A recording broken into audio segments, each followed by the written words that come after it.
The sun was merciless, a burning eye fixed over endless dunes of gold.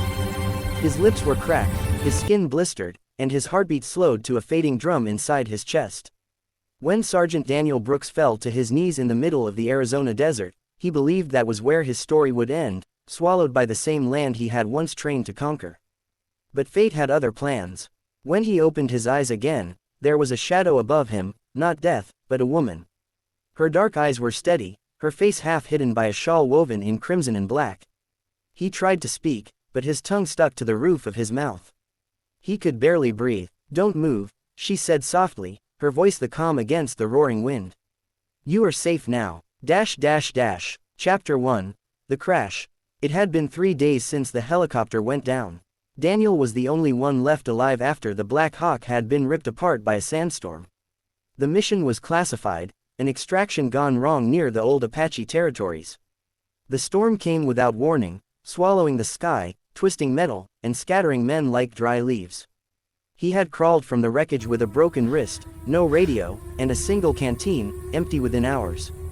The desert didn't forgive mistakes, and it didn't care about rank or mission.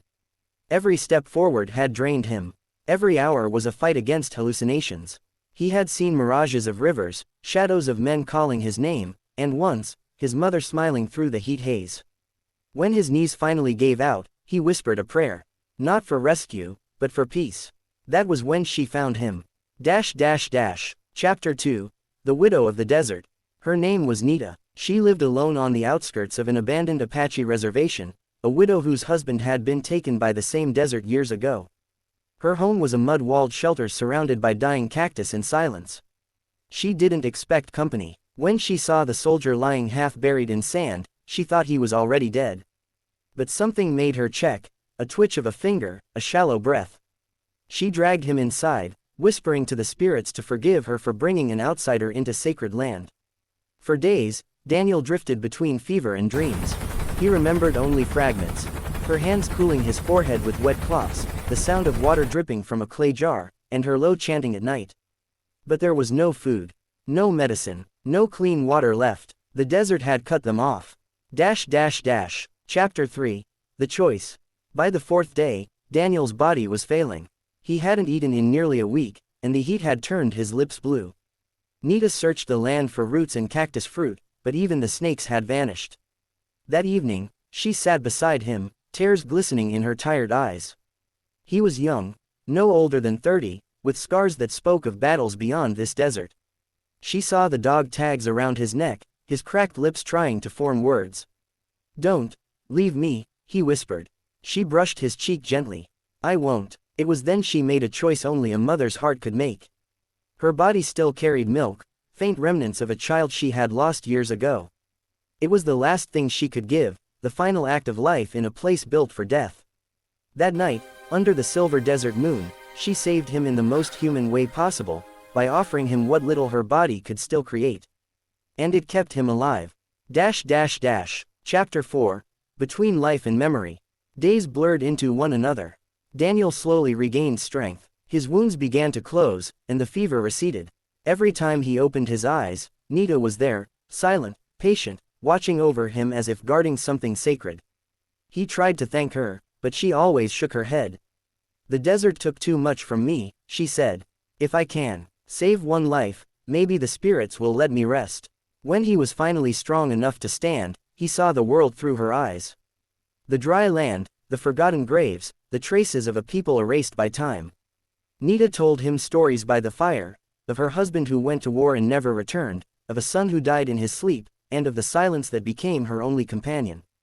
Daniel listened with tears burning behind his eyes. For the first time, he understood that survival wasn't just about strength, it was about compassion. Chapter 5. The Storm Returns. One night, the winds began to howl again, the same kind of storm that had brought Daniel down. The sky turned red, and the air filled with grit. "We must go," Nita cried, covering her face with a shawl. They ran toward a canyon where she had once taken shelter. The storm tore across the land like a beast, breaking trees and burying everything in dust. Daniel shielded her with his body, but the winds were too strong. When it finally passed, the house was gone. Everything she had built, erased. She stared at the ruins, her face blank. Then she fell to her knees. Daniel put his arms around her. "You saved me. I'll get you out of here." Chapter 6. The Rescue.